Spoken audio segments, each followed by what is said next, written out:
नमस्कार, स्वागत है आप सभी का आपके अपने एग्री हब जेट इंस्टीट्यूट के डिजिटल प्लेटफॉर्म पे। वर्तमान में हमारी जो यूनिट है वो है, आज नई यूनिट स्टार्ट करने जा रहे हैं, उसका नाम है इकोलॉजी। पारिस्थितिकी, प्राणियों में, पादपों में, सबके अंदर इकोलॉजी के बारे में अपन पढ़ेंगे। प्लस में इसके अंदर टॉपिक जाएगा हमारा एनवायरनमेंट, जैविक विविधता, जैव मंडल के बारे में। तो स्टार्ट करते हैं आज का टॉपिक हमारा पारिस्थितिकी।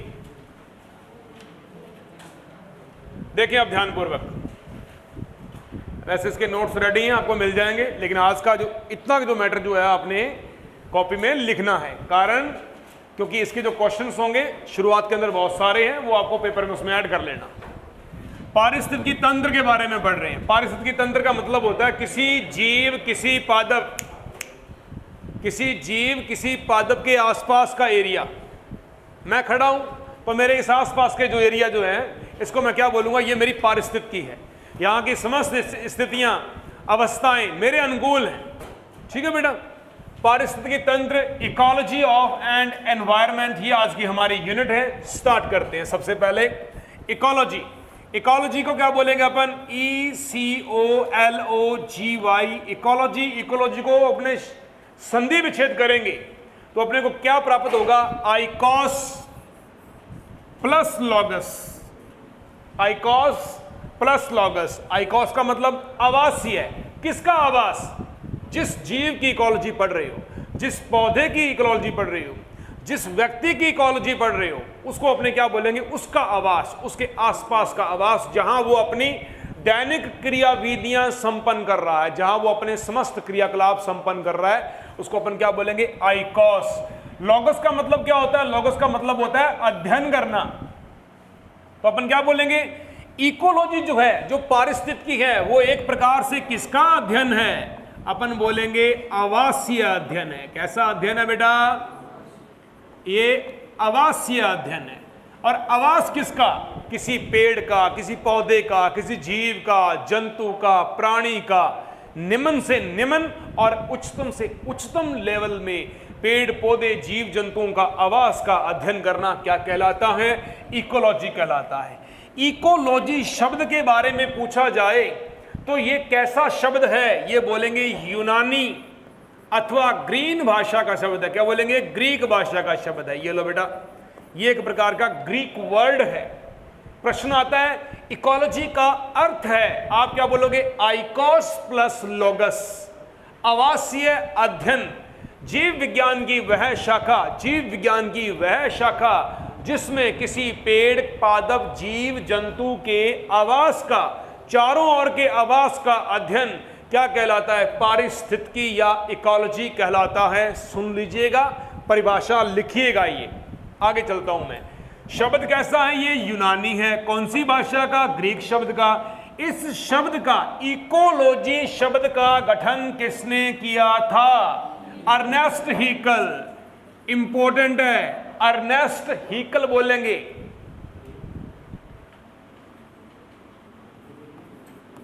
अर्नेस्ट हीकल, ये है मित्रों इसका नाम। अर्नेस्ट हीकल बोलेंगे इसको, याद रखोगे, भूलोगे नहीं। ई हीकल का मतलब क्या है? Ernst Haeckel. क्या किया था इसने? इकोलॉजी शब्द का गठन किया था। फिर चलता है, इसका जनक के बारे में अपन पढ़ेंगे। विश्व स्तरीय जनक, पूरे ब्रह्मांड की, पृथ्वी पर पाई जाने वाली संपूर्ण विश्व की पारिस्थितिकी के बारे में सर्वप्रथम किस बंदे ने अध्ययन किया था? एच रीटर ने। किसने किया था? एच रीटर ने। इसे आप कहते हो विश्व स्तरीय पारिस्थितिकी का जनक, फादर ऑफ इकोलॉजी। लेकिन विश्व स्तरीय जनक है ये। और यदि हम इसके भारतीय जनक का नाम पढ़ेंगे तो Ramdev Mishra, RD Mishra, father of Indian ecology. भारतीय, केवल भारत के अंदर पारिस्थितिकी का अध्ययन सर्वप्रथम किस वैज्ञानिक ने किया था? RD मिश्रा ने किया था। याद रखोगे बेटा। अब ये 3-4 चीजें बता रहा हूं। पहली बता रहा हूं कि आपको ये ग्रीक वर्ड है। दूसरा बताया था ग्रीक वर्ड में इसकी परिभाषा क्या होती है, बोलते हैं आवासीय अध्ययन। किसने कहा? अर्नेस्ट हीकल ने कहा। क्या है पारिस्थितिकी? किसी पादप, जीव जंतु के चारों ओर के पाए जाने वाले आवास जिसमें वो निवास कर रहा है। क्या कर रहा है? निवास कर रहा है। ये उसकी पारिस्थितिकी है। विश्व स्तरीय जनक एच रिटर, भारतीय जनक आर डी मिश्रा। इकोलॉजी शब्द के बारे में अब इंपॉर्टेंट फैक्ट सुनो ध्यान से। इकोलॉजी की जो व्याख्या थी, कंप्लीट जो व्याख्या थी, ये किस बंदे ने की थी? अर्नेस्ट हीकल ने की थी। वो पड़ा नाम, इंपॉर्टेंट पार्ट। दूसरी बात, क्या कहा इसने? अर्नेस्ट हीकल भाई साहब क्या कहते हैं?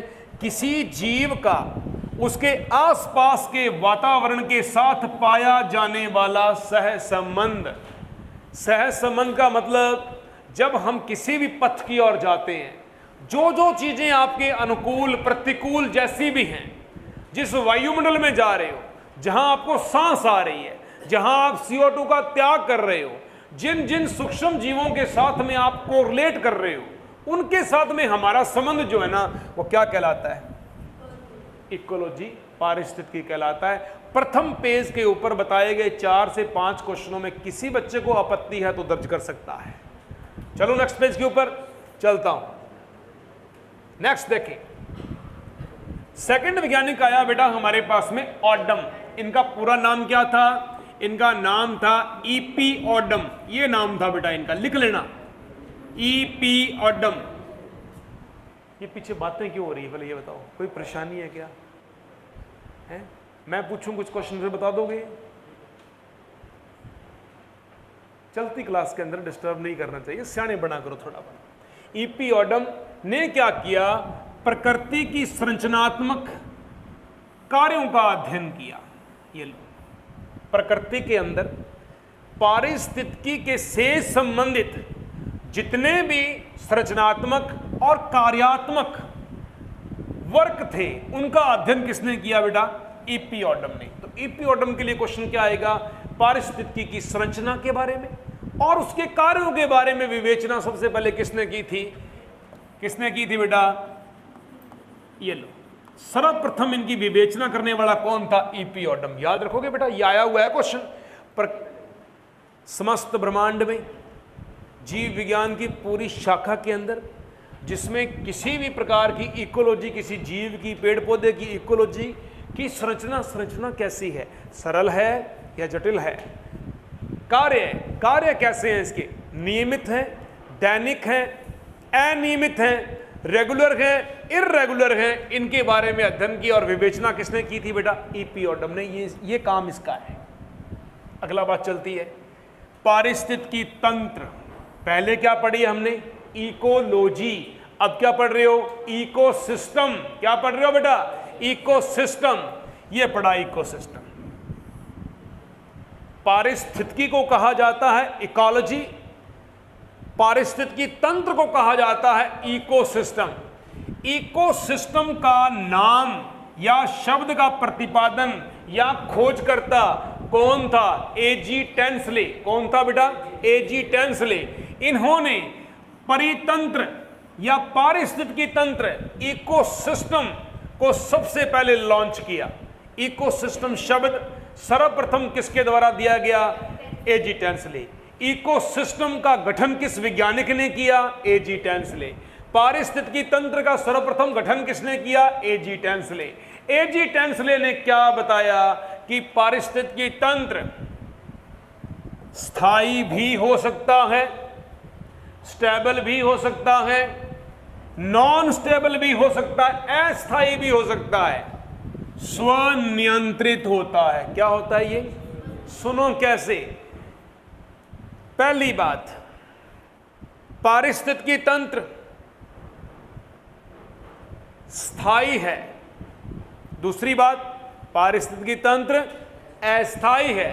तीसरी बात, पारिस्थितिकी तंत्र स्वनियंत्रित है। जैसे हमारा वायुमंडल, गर्मियों के मौसम में बहुत ज़्यादा गर्मी, तेज लू, तूफान, तेज आंधियां चलती हैं। सर्दी के मौसम में बहुत ज़्यादा शीत ऋतु, गर्म वायु नहीं रहती, ठंडी जलवायु रहती है, आंधियां नहीं चलती, तूफान नहीं आती। बात समझ चेंज हुआ कि नहीं हुआ? अरे प्रकृति ने चेंज किया कि नहीं किया? तो जब ये स्थायी भी है, ये अस्थायी भी है, तो हम कह सकते हैं स्वनियंत्रित है, अपने आप कंट्रोल करती है। क्वेश्चन क्या आएगा? पारिस्थितिकी तंत्र की अवस्था है। कैसी? स्थायी अवस्था, अस्थायी अवस्था, स्वनियंत्रित प्रावस्था, चौथे पे आएगा उपरोक्त सभी। तो क्या भरोगे? उपरोक्त सभी। क्या पारिस्थितिकी तंत्र का कोई आकार होता है? नहीं होता। ये पेन क्या है? पारिस्थितिकी तंत्र। मैं खुद क्या हूं? पारिस्थितिकी तंत्र। आप क्या हो? पारिस्थितिकी तंत्र। जल की बूंद क्या है? एक पानी की बूंद टपक कर नीचे आई, पारिस्थितिकी तंत्र। मिट्टी का एक कण क्या है? पारिस्थितिकी तंत्र। तेल की एक बूंद क्या है? पारिस्थितिकी तंत्र। एक सूक्ष्म जीव स्वयं क्या है? पारिस्थितिकी तंत्र। और छोटे से छोटा कण, ये समझ लो बस आप, छोटे से छोटा कण क्या है? पारिस्थितिकी तंत्र। और बड़े से बड़े विशाल मरुस्थल क्या है? पारिस्थितिकी तंत्र। छोटे से छोटी पानी की बूंद क्या है? पारिस्थितिकी तंत्र। ऊपर से गिरने वाली बर्फ के जो ओले गिरते हैं नीचे, पारिस्थितिकी तंत्र। विशाल समुद्र क्या है? पारिस्थितिकी तंत्र। पहले वहां पे क्या था? जैसलमेर की तरफ जब जाते हो तो पहले वहां पे टेथिस सागर समुद्र चला करता था, आज वहां चट्टाने हैं। तो क्या हुआ? पहले वो स्थायी था, फिर वो अस्थायी हुआ। स्वनियंत्रण किसने किया? पारिस्थितिकी तंत्र खुद ने किया। प्रकृति बदल रही है, पहले बहुत हरी थी, अब वहां विशाल रेगिस्तान आ चुके हैं। किसने नियंत्रण किया? स्वयं किया।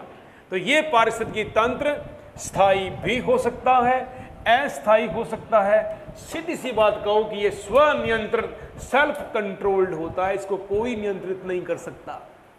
अगली बात, पारिस्थितिकी तंत्र के कितने घटक होते हैं?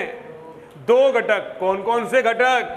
जैविक घटक और अजैविक घटक। अंग्रेजी में क्या बोलेंगे? Biotic factor, abiotic factor. याद रहेंगे? अभी तक इकोसिस्टम के बारे में इसको गठन किसने किया था? एजी टेंसले ने। 3 कथन कहे, ये स्थायी भी है, ये अस्थायी भी है, ये स्वनियंत्रित है। ये 2 प्रकार का होता है। कितने प्रकार का? 2 प्रकार का। क्या बोल दिया? इसके घटक कौन कौन से हैं? 2 घटक हैं। क्या बोलेंगे? जैविक और अजैविक घटक बोलेंगे। कन्फर्म हुआ? आगे बात चलती है। ओडम, ईपी ओडम, इसे क्या कहा जाता है? Father of ecosystem. याद रखिएगा, पारिस्थितिकी तंत्र का पिता कौन है? EP Odum. और पारिस्थितिकी तंत्र का नामकरण करने वाला कौन है? शब्द का गठन का प्रतिपादन करने वाला कौन है? एजी टेंसले। फादर ऑफ इकोसिस्टम, पारिस्थितिकी तंत्र पारिस्थितिकी के मूल क्रियात्मक इकाई है। क्या बोलेंगे? इसने क्या कहा? इसने कहा परितंत्र जो होता है, जो पारिस्थितिकी तंत्र जो होता है, वो पारिस्थितिकी तंत्र की मूल इकाई है। परितंत्र पारिस्थितिकी तंत्र की मूल इकाई शब्द किसने कहा? ईपी ओडम ने कहा। जनक है इसका। ओडम ने इकोसिस्टम देने से पहले कौन सा शब्द प्रतिपादित किया? इकोजम। क्या नाम दिया? इकोजम। इकोजम के बाद में क्या बना था? इकोसिस्टम। इकोसिस्टम शब्द दिया एजी टेंसले ने, इकोजम शब्द दिया ओडम ने। क्या कहा इसने? कि भाई ये तो एक फंक्शनल यूनिट है, क्रियात्मक इकाई है। किसकी? पारिस्थितिकी तंत्र की। कौन? परितंत्र। परितंत्र को क्या बोलेंगे? इकोसिस्टम। क्या बोलेंगे? इकोसिस्टम। नेक्स्ट वैज्ञानिक आया बेटा थिनमान। क्या नाम आया इसका? थिनमान। इसने पारिस्थितिकी तंत्र को देखकर क्या नाम दिया? जैव जगत नाम दिया। क्या नाम दिया? जैव जगत नाम दिया। एनिमल किंगडम नाम दिया इसने। अब याद आया? याद करो, मैंने आपको एक चीज करवाई थी। पादपों के लिए फाइटोन इस्तेमाल किया जाता है, जंतुओं के लिए किंगडम इस्तेमाल किया जाता है। करवाया था ना मैंने टॉपिक आपको ही। तो ये चीज आपके सामने आ चुकी है। नेक्स्ट क्वेश्चन आता है कार्ल मोबियस। कौन आता है बेटा? बातें नहीं। Karl Mobius. कार्ल मोबियस ने जैव आवासीय इंग्लिश में बोलते हैं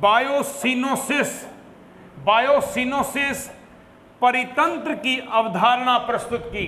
कार्ल मोबियस का नाम जब भी पूछा जाएगा किससे संबंधित आएगा बेटा? बायोसिनोसिस के साथ में आएगा। बायोसिनोसिस का मतलब क्या होता है? जैव आवासीय अवधारणा अंग्रेजी में बोलते हैं बायोसिनोसिस। शब्द किसने दिया था? कार्ल मॉबियस ने।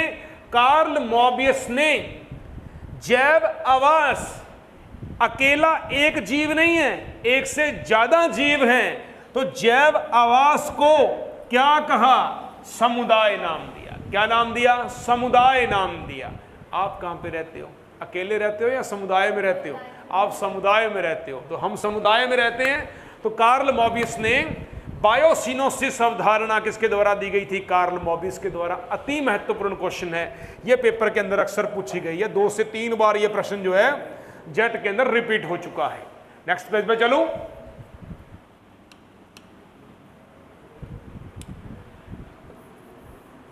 जेफरी हिलेरी, इसका कथन आता है एक। जेफरी हिलेरी ने क्या नाम दिया था? इथोलॉजी। पहले वाली क्या थी? इकोलॉजी। ये क्या है? इथोलॉजी। अलो, इथोलॉजी। इथोलॉजी शब्द का प्रतिपादन सर्वप्रथम किसने किया था? जेफरी हिलेरी ने किया था। इंडिया में, भारत के अंदर इकोलॉजी की जो शुरुआत थी, पारिस्थितिकी तंत्र, खोजकर्ता कौन थे? रामदेव मिश्रा। शुरुआत कब से हुई थी? डब्ल्यू ड्यूडगन ने की थी। किसने की थी? डब्ल्यू ड्यूडगन ने की थी भारत में शुरुआत। ये जी, भारत में शुरुआत की थी इसने।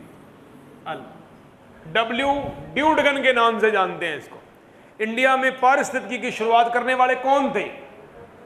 डब्ल्यू ड्यूडगन। और पारिस्थितिकी की खोज किसने की थी? रामदेव मिश्रा ने की थी। अब आता है पादप पारिस्थितिकी। क्या बात है बेटा? पादप पारिस्थितिकी। पादप पारिस्थितिकी का अध्ययन सबसे पहले किसने किया था? वार्मिंग ने। किसने किया था बेटा? वार्मिंग ने बताया था। तो वार्मिंग ने सबसे पहले पादप पारिस्थितिकी की खोज की थी। यह भी याद रखिएगा, दोबारा बोल रहा हूं मैं। विश्व स्तरीय पारिस्थितिकी के जनक कौन है? विश्व स्तरीय पारिस्थितिकी के जनक कौन है? एच रीटर। भारतीय पारिस्थितिकी के जनक कौन है? रामदेव मिश्रा। भारत के अंदर पारिस्थितिकी की शुरुआत करने वाले कौन है? डब्ल्यू ड्यूडगन। पादपों के अंदर, अब पहले हम पढ़ रहे हैं पारिस्थितिकी, वो पादपों के लिए भी है, वो जंतुओं के लिए भी है। अब यहां पे मैं सेपरेट पढ़ा रहा हूं क्या कि पादप पारिस्थितिकी का अध्ययन जो है वो किस बंदे ने किया था? इन्होंने क्या बताया था कि कोई भी जो जीव है, सूक्ष्म पादप है, उसका पर्यावरण के साथ में एक विशिष्ट संबंध पाया जाता है, जिसे क्या कहा जाता है? क्या कहा जाता है? इकोलॉजी कहा जाता है। यदि जंतुओं में होगी तो जंतु इकोलॉजी, यदि पादपों में होगी तो पादप इकोलॉजी के नाम से जाना जाएगा। संगठन के आधार पर, किसके आधार पे? संगठन के आधार पर। अकेला तो रह ही नहीं रहा, कोई पादप जीव अकेला तो नहीं पाया जा रहा। अरे उसके आसपास सूक्ष्म जीव, वायुमंडल तो उपस्थित है, और वायुमंडल में जैविक है, जैविक दोनों घटक पाए जा रहे हैं, कोई दिक्कत वाली बात ही नहीं है इसके अंदर। तो संगठन के आधार पर पारिस्थितिकी की कितनी शाखाएं होती हैं?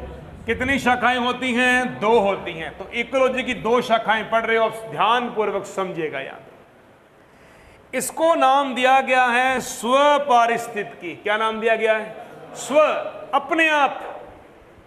इसको नाम दिया गया है सह पारिस्थितिकी। सह मतलब साथ, किसी के साथ। सह पारिस्थितिकी। अंग्रेजी में इसको बोलेंगे ऑटिकोलॉजी। क्या बोलेंगे? ऑटिकोलॉजी। AUTECOLOGY, इटोकोलॉजी। और इसको क्या बोलोगे? सिनेकोलॉजी। क्या नाम बोलोगे बेटा? सिनेकोलॉजी नाम बोलेंगे। 2 नाम समझ लो ध्यानपूर्वक। पहली है स्व पारिस्थितिकी, दूसरी है सह पारिस्थितिकी। 2 शब्दों का अर्थ समझाऊंगा अभी आपको मैं। स्व मैंने ऑटिकोलॉजी, ऑटो इकोलॉजी। स्व ऑटो, ऑटो इकोलॉजी। दूसरी सह का मतलब होता है सिनेको। सिन का मतलब एक से नहीं होता कभी भी। सिन का मतलब 2 से होता है, 3 से होता है, 4, कुल कह दो 1 से ज्यादा के साथ में जो संबंध होता है उसको बोलते हैं सिन इकोलॉजी, सिनेकोलॉजी। ऑटो इकोलॉजी, एक खड़ा है अपने आप के साथ में इकोलॉजी, वायुमंडल के साथ में। नेक्स्ट पेज पे चलता हूं। स्व पारिस्थितिकी, यहां क्वेश्चन अराइज होगा, इंपॉर्टेंट पार्ट, सुनते जाएं ध्यान से। स्वपारिस्थितिकी का मतलब क्या होता है? एक जाति के एक सदस्य, एक जाति का एक सदस्य है, इस पूरे कमरे में अकेला विक्रम बैठा हो। मानव जाति का एक सदस्य है बावली बूच विक्रम, यहां बैठा हुआ है। इसका अपने क्या कर रहे हैं विक्रम? अध्ययन कर रहे हैं। तो इसको मैं क्या बोलूंगा? इसको मैं क्या बोलूंगा? इसे मैं क्या बोलूंगा बेटा? एक जाति का एक सदस्य है, एक सदस्य है, केवल एक जीव है ये। परिभाषा क्या बोलूंगा? एक जाति समष्टि स्तर पर इसका अध्ययन, इसका दूसरा नाम क्या है? ये लो, बस यही समझाने का प्रयत्न कर रहा था। स्वपारिस्थितिकी का मतलब है किसी एक विशिष्ट जाति का अध्ययन करना। जैसे जंगल में बहुत सारे प्राणियों के बीच में एक शेर का पाया जाना, समझा की बात ध्यान से? शेर का पाया जाना, जंगल में शेर का मिलना। शेर क्या है? शेर एक की स्टोन है। क्या एक की स्टोन है? पुरानी क्लास देखना मेरी रिकॉर्डिंग वाली, आपको उसमें की स्टोन मिलेगा कि प्राणी बहुत सारे पाए जा रहे हैं पर शेर तो शेर होता है। चाहे उसका कद बड़ा नहीं है पर वह हाथी को भी क्या कर सकता है बेटा? खत्म कर सकता है। सबसे ताकतवर प्राणी कौन है? शेर। हाथी के लिए अपने हाथियों कह सकते हैं, और जितने प्राणी हैं सबके लिए अपने एक से ज्यादा बहुवचन का प्रयोग कर सकते हैं। लेकिन जंगल का राजा कौन है? एक शेर। कौन है बेटा? शेर। समझ आ गई? तो अपने क्या बोला? स्वपारिस्थितिकी में एक जाति समष्टि स्तर के ऊपर। अब समष्टि स्तर को क्या बोलेंगे? चाहे बिल्ली है, चाहे पैंथर है, चाहे टाइगर है, चाहे चीता है, चाहे बाघ है, चाहे लॉयन शेर है, चाहे बब्बर शेर है, ठीक है? ये सारों का एक ही वंश है। क्या है ये? एक ही वंश है, लेकिन प्राणी अलग अलग है इसके। तो जंगल का शेर, बब्बर शेर क्या है? इसका राजा है इसका। तो अपन क्या बोल देंगे? एक जाति की बात हो रही है यहां पे, ठीक है? समष्टि स्तर के ऊपर इनका अध्ययन कर रहे हैं, इसको बोलेंगे जातीय पारिस्थितिकी है। पॉपुलेशन ऑफ स्पीसीज, ऐसी पारिस्थितिकी जो केवल एकल जाति के बारे में अध्ययन करवाती है। इसको बोलेंगे जाति पारिस्थितिकी। बस यही नाम लिखना था यहां पे, जाति पारिस्थितिकी। सेकंड पॉइंट पे चलते हैं, सह पारिस्थितिकी। सह पारिस्थितिकी का मतलब क्या है? अभी एक से ज्यादा, एक तो नहीं है यहां पे। सह मैंने सह, जैसे अपने बैठे हुए हैं पर अपने भी एक ही जाति के हैं। सपोज करो यहां पे तेरे साथ में कुत्ता, एक मोनू बंदर हो यहां पे, है ना, एक तोता हो, एक बाघ हो, है ना, एक इसके अंदर चिड़िया हो, ठीक है, एक इसमें सांप हो, एक इसमें मगरमच्छ हो, एक इसमें मछली हो। तो बहुत सारे प्राणी साथ में पाए जा रहे हैं, विभिन्न जातियों के जीव साथ में पाए जा रहे हैं। विक्रम कहता मेरा तो कालजा वैसे ही फट जाएगा, ठीक है? तो इसको क्या बोलेंगे? एक के साथ में ज्यादा प्रजातियां साथ में पाई जा रही हैं। सह पारिस्थितिकी, सिनेकोलॉजी, शब्द क्या आ गया यहां पे? क्या आ गया बेटा यहां पे? समुदाय। तो क्वेश्चन आता है जाति पारिस्थितिकी का दूसरा नाम क्या है? स्व पारिस्थितिकी। समुदाय पारिस्थितिकी का दूसरा नाम क्या है? सिनेको या सह पारिस्थितिकी। सह का मतलब है साथ साथ, कईयों का एक साथ पाया जाना। तो समुदाय स्तर के ऊपर जीवों का अध्ययन क्या कहलाता है? सिनेकोलॉजी कहलाता है। किसी समुदाय में उपस्थित, किसी समुदाय में उपस्थित या किसी क्षेत्र विशेष में पाई जाने वाली भिन्न भिन्न जातियों का संबंध का अध्ययन क्या कहलाता है? सिनेकोलॉजी। और सिनेकोलॉजी के अंदर अध्ययन की इकाई क्या है? समुदाय। स्व पारिस्थितिकी में अध्ययन की इकाई क्या है और इसमें अध्ययन की इकाई क्या है? समुदाय। बहुत आज उम्मीद करता हूं आज की सूक्ष्म क्लास जो है आपको बड़ी सुंदर तरीके से समझ आई होगी। कल मिलते हैं एक नए टॉपिक के साथ में, तब तक आप सभी का धन्यवाद, सभी का शुक्रिया। अभी एक बात सुन के जाना। Thank you.